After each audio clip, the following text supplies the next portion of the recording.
बिस्मिल्लाहिर्रहमानिर्रहीम, अस्सलाम वालेकुम। आप देख रहे हैं फ़याज़ महमूद यूट्यूब चैनल। और पीडीएम जो है इस वक्त उसका जो मामला है वो आखिरी लेवल तक पहुंच चुका है। आप ये कह लें कि पीडीएम के ताबूत में आखिरी कील ठोक दिया गया है। तो अब ये बेजाना होगा। उसकी वजह क्या है? कन्फर्मेशन कर दी गई है पाकिस्तान मुस्लिम लीग नून की जानिब से भी, जबकि पीपल्स पार्टी ने आगे से जवाबी कार्रवाई का अंदिया भी दे दिया है। उन्होंने कहा है कि हमारे साथ अगर ऐसा कुछ किया तो फिर पंजाब में भी हम वही करेंगे जो पीपल्स पार्टी के साथ मुस्लिम लीग नून ऊपर कर रही है।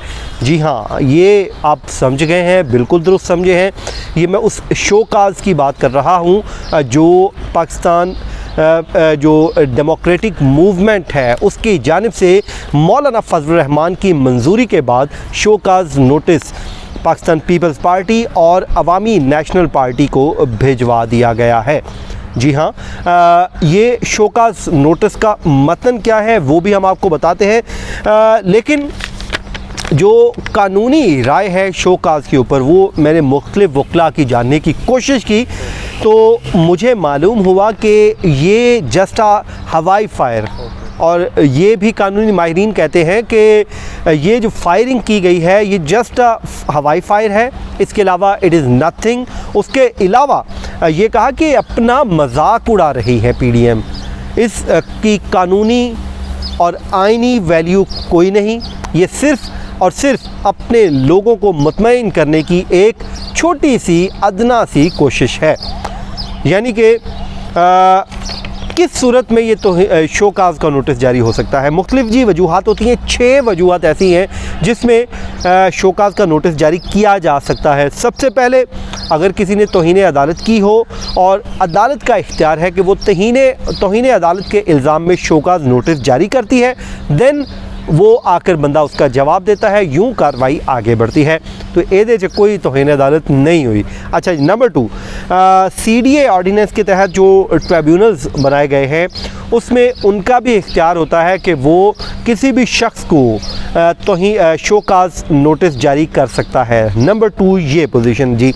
तीसरा आओ जी, पेमरा जो ऑर्डिनेंस है उसके तहत भी शोकाज़ नोटिस जारी किया जाता है। ये किसी भी कार्रवाई करने से पहले ये पेमरा को इख्तियार हासिल है कि वो किसी भी शख्स को, किसी भी टीवी चैनल को ये शोकाज़ नोटिस जारी कर सकता है। चौथा जी, अगर किसी सरकारी मुलाजिम के ख़िलाफ़ कोई डिसिप्लिनरी एक्शन लेना हो तो उसमें भी शोकाज़ नोटिस जारी होता है। 5वां जी, सर्विस मैटर्स में गवर्नमेंट ही शोकाज़ नोटिस जारी करती है, ये उसका इख्तियार है। उसके बाद जी, और 6वां ये है कि जो प्राइवेट इदारे होते हैं वो भी अपने कवानीन के तहत किसी मुलाजिम को शोकाज़ नोटिस जारी करते हैं। 6 वजूहात ये हो गई। अब आए जी पीपल्स पार्टी के शोकाज़ नोटिस की तरफ, जो पीपल्स पार्टी और ANP को भेजा गया है। ये भेजा क्यों जाता है? बुनियादी सवाल ये है, आइन का जो आर्टिकल 10A है वो इस बात को यकीनी बनाता है कि किसी भी शख्स को फेयर ट्रायल मिलना, उसको सुन के फ़ैसला देना या कोई उसके ख़िलाफ़ कार्रवाई करना या कोई भी प्रोसीडिंग करना, ये आर्टिकल 10A है, ये पाबंद बनाता है कि उसको सुना जाए, फेयर ट्रायल का राइट दिया जाए, देन उसके ख़िलाफ़ जो भी फ़ैसला आता है उसके हक़ में आए या ख़िलाफ़ आए वो फ़ैसला दे दिया जाए। अब आर्टिकल 10A का ख़िलाफ़ जो इस्तेमाल है, आर्टिकल 10A का इस्तेमाल वो कहाँ पे होता है? इन तमाम चीज़ों में होता है। तो जो इन पीडीएम की जमातों ने शोकाज़ नोटिस भेजा है, अब जो मुआहिदा होगा या तो इनका कोई आपस में मुआहिदा होगा, और पीडीएम कहीं पे रजिस्टर्ड जमात भी नहीं है, ना इलेक्शन कमीशन ऑफ पाकिस्तान में रजिस्टर्ड है, ना कोई वो रजिस्टर्ड कंपनी है, ना कोई और चीज़ है, बल्कि ये तो एक इनका आपसी इत्तेहाद है, मिल बैठने का इत्तेहाद था। और एक नुकाती एजेंडा था, वो था PM इमरान खान की हुकूमत गिराना। अब वो तो गिरी नहीं अल्लाह के हुक्म से, इनसे ये इन तिलों में तेल ही नहीं था शायद, तो वो तो गिरी नहीं। उसके बाद हुआ ये है कि अब एक दूसरे को शोकाज़ कर रहे हैं।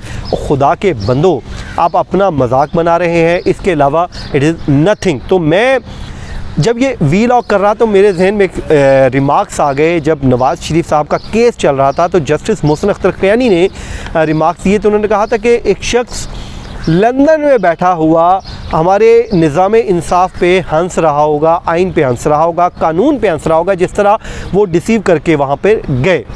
तो जिसके बाद एक खैर ट्रेंड भी बना, बड़ा हुआ। तो आज मुझे ये लगा कि इमरान खान इस टाइम इनके शोकाज नोटिस को देख के प्राइम मिनिस्टर हाउस में बैठे हंस रहे होंगे और कह रहे होंगे ए आयसन मैनू कर भेजन, लेकिन आपस ही लड़ पे।